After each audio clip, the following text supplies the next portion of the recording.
Hello and thanks for your company once again on this edition of Olsem Wanem.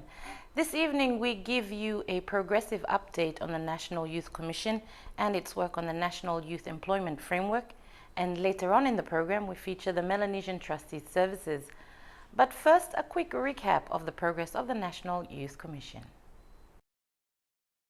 The newly revitalized National Youth Commission has been kept busy this year with the hosting of the 8th Commonwealth Youth Ministers Ministerial Forum in April, which saw delegates from the Commonwealth nations converge in Port Moresby to discuss youth issues and resolutions, centered around the theme Young People at the Center of Sustainable Development.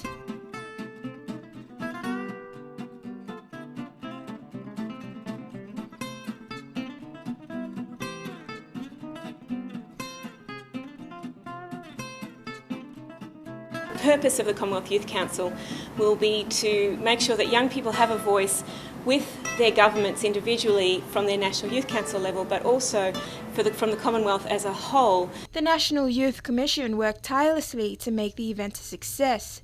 The outcomes of the meet played a pivotal role in the construction of 3 key priority areas, which the National Youth Commission hopes to achieve by 2017. They are as follows.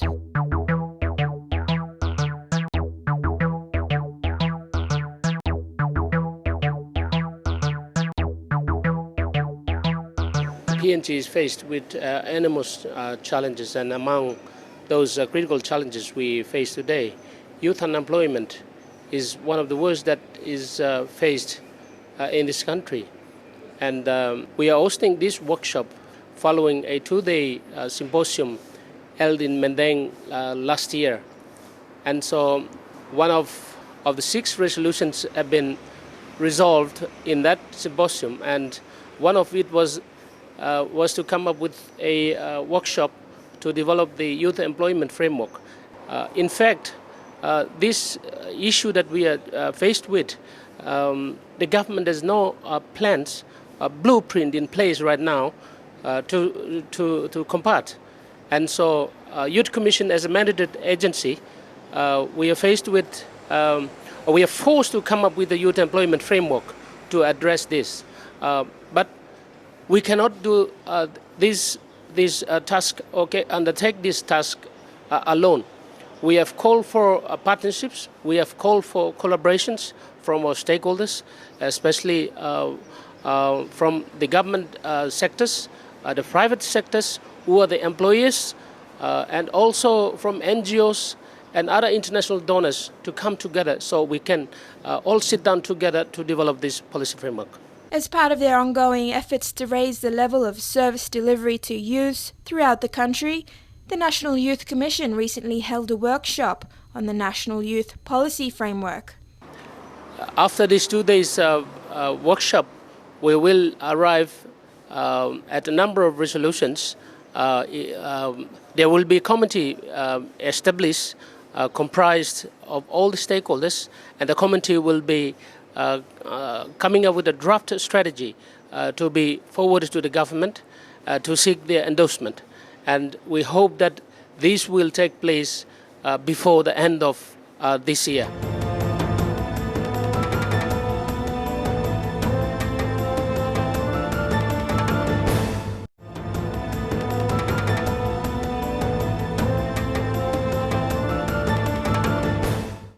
Last week, the National Youth Commission proceeded with its plans on its implementation process by hosting a workshop for the National Youth Employment Policy Framework. Those in attendance ranged from youth leaders and representatives, churches, government and private entities, as well as individual observers. I thank and acknowledge the National Youth Commission and its key partners for all their efforts. The idea of developing this framework will give a clear picture of a multi-sectoral approach to addressing this very issue of youth employment.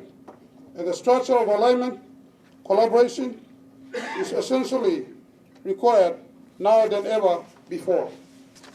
The need to assess our youth employment encompasses the general employment situation in Papua New Guinea today. A report recently commissioned by ILO or International Labour Organization on the situation analysis of employment policies in Papua New Guinea identified the following.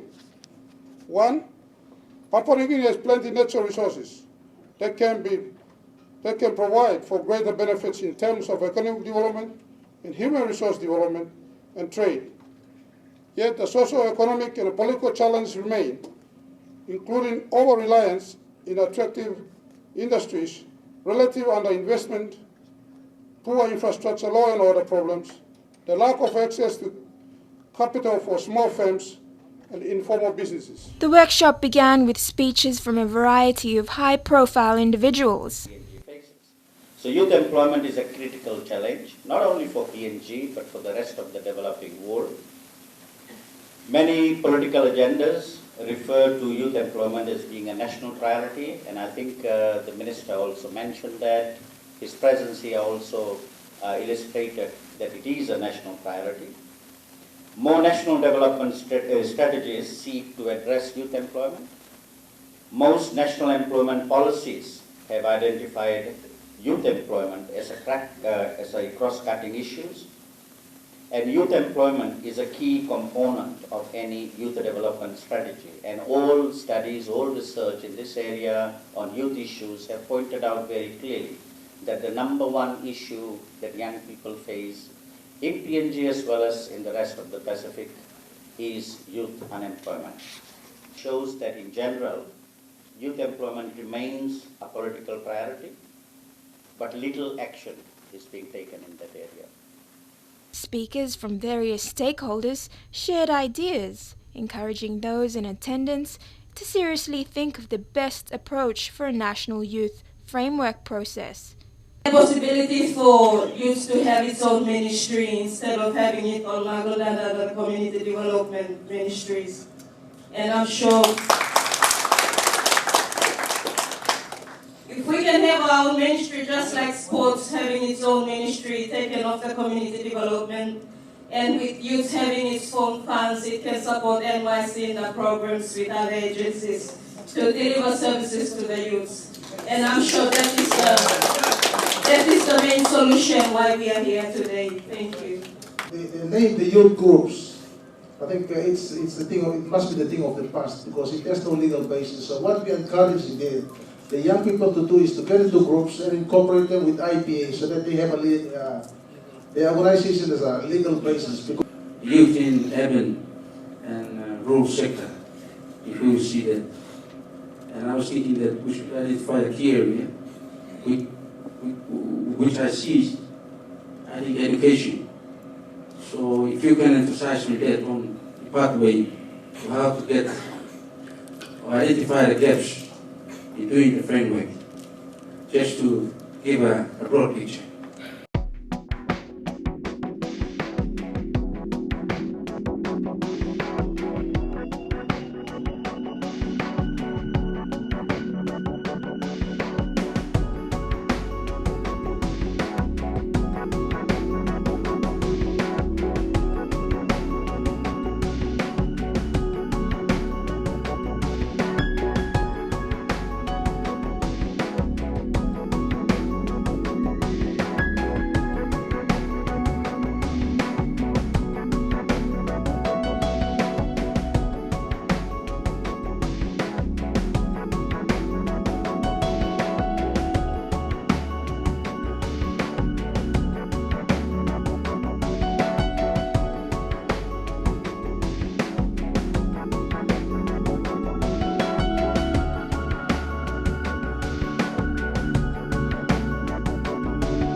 This is Olsem, Wanem.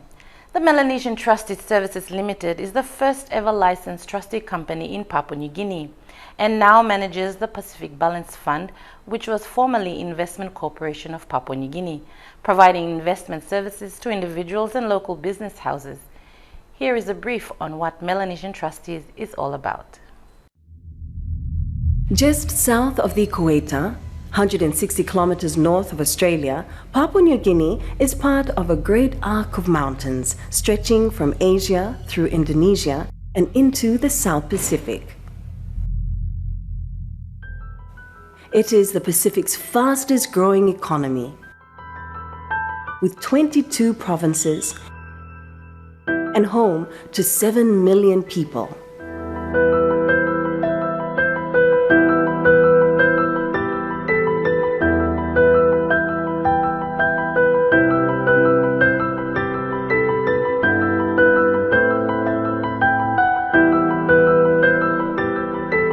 And it is here in Papua New Guinea where Pacific Balanced Fund was first established through the self-government times in 1973 as Investment Corporation Fund of Papua New Guinea under the enabling provisions of Investment Corporation of Papua New Guinea Act as an investment unit trust scheme.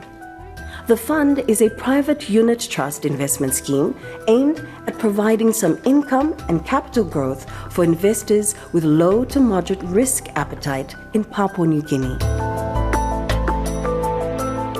It was in 2000 when the fund was moved away from government control and administered through the Securities Act 1997 under the trusteeship of Melanesian Trustee Services Limited, the first licensed trustee company in Papua New Guinea. The investments of the fund span many sectors, mostly in blue-chip companies in the country, and range from food industries, hotel industries, commercial property, banking and insurance, energy and industrial sectors, and the ever-growing mining sector. We've grown the fund from a 34 million kina portfolio to what is now well over 330 or 350 million kina company. We're looking at expanding the pool of the portfolio of investments further and growing it further, putting more investments into the resource sectors of Papua New Guinea, into the petroleum and gas, mining, agriculture, those projects, those investments that can bring deliver good return to the fund, which will then go back to unit holders in the form of dividends and capital gains. So for that, we are always focused on that interest alone, what is best for the unit holders.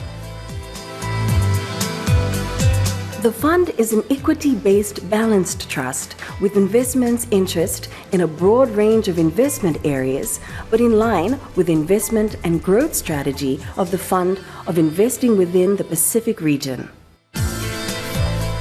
And on to the hotel industry. The hotel industry in PNG has had a fantastic, phenomenal growth over the past 5 years. The LNG project has been a big catalyst for that, and there's a number of large projects in the pipeline that will continue to help our industry grow.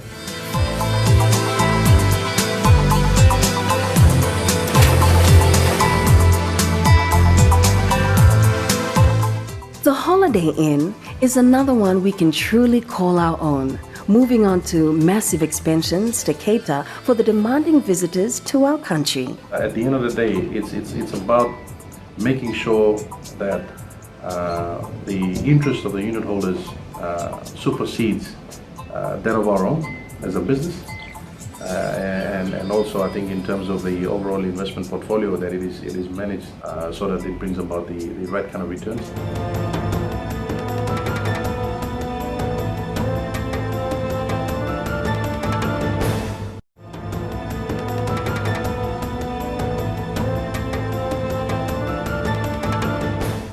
You're with Olsem, Wanem. For those of you who have invested with the former Investment Corporation of Papua New Guinea, now Pacific Balanced Fund, but have not received any feedback, can call into the MTS office to find out more on the status of your investment. As the new manager of the fund, MTSL has successfully updated its data. Here's more.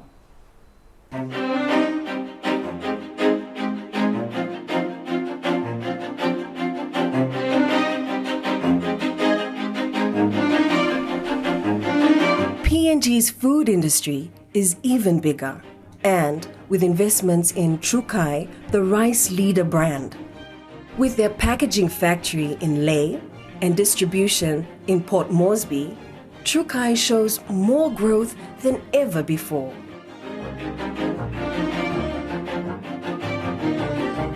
Investment potential in Papua New Guinea is huge, from non-renewable resource projects, renewable resources, and service sectors, including spin-off opportunities, which remain to be considered for investment. We believe some of the best investment opportunities in the world today are available in Papua New Guinea, and we will search the market to find those opportunities that meet our investment partners' objectives. The fund's potential investment interest would require joint venture investment from local or overseas partners with a general investment scope of a broad range existing blue-chip companies, agro-commodity, upstream and downstream mining and processing, upstream and downstream oil and gas extraction and processing, real property, and lucrative startups. The fund is also looking at joint ventures through related specific trust along with other investors focused on certain business activities including credit trust and leasing trust, mineral commodity trust, petroleum commodity trust, agro-commodity trust, fisheries trust, forestry trust, aviation trust, spin-off opportunity trust. The potential investments will be thoroughly screened in-house and externally and valued based on the current market conditions before an investment decision is made.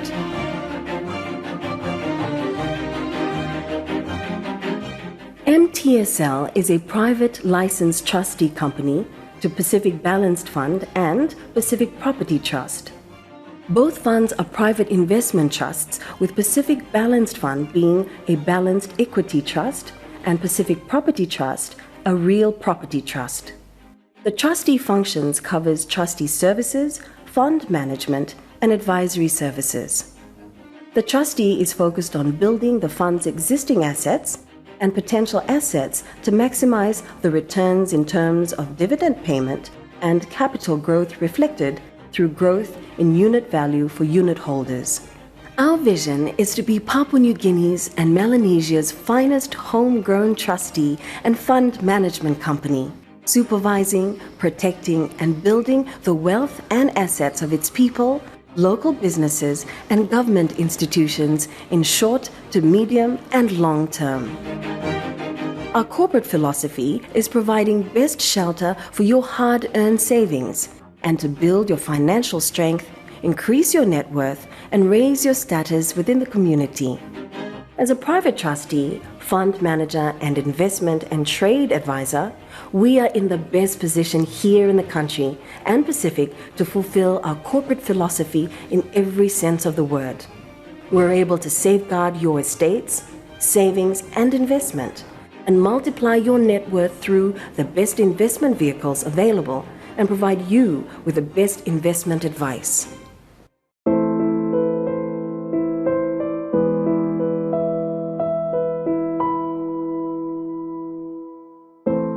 Having Trusting Melanesia as our slogan and have 100% local workforce and management, and located in the national capital city, Port Moresby, we are truly a Melanesian company. We pride ourselves in valuing the qualities of integrity, credibility, and business ethics, whilst seeking to maintain the highest standards of trust and confidence for our clients. Pacific Balanced Fund has the potential to grow into a multi-billion kina company. As I've said before, we are a privately run institution and probably one of the only private fund in the country. I think what we offer to Papua New Guinea is the fact that we're proving, or we're proof that financial institutions are the way of the future. The oil and gas, the gold and copper, a lot of these things, they will run out at some point. We think that PNG is ideally located in the Pacific. It has the potential on the back of the LNG projects that are currently going in the country to be a powerful financial hub for the Pacific.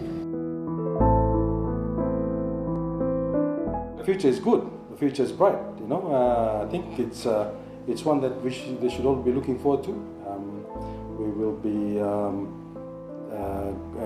putting out a prospectus. We're going to be raising more funds, more capital, investing them in those strategic sectors, Papua New Guinea, and making sure that they deliver the returns that will continue to sustain the growth and the dividends for the unit holders. We think that we have an opportunity, but these opportunities don't come always. They only come once in a while.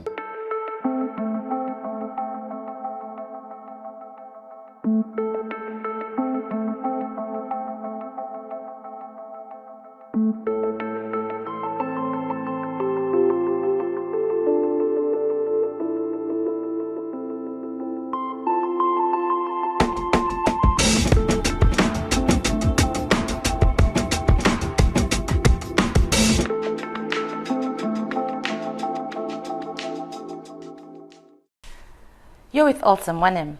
We've come to the end of the program, and we'd like to thank National Youth Commission and especially our friends from the Melanesian Trustee Services Limited.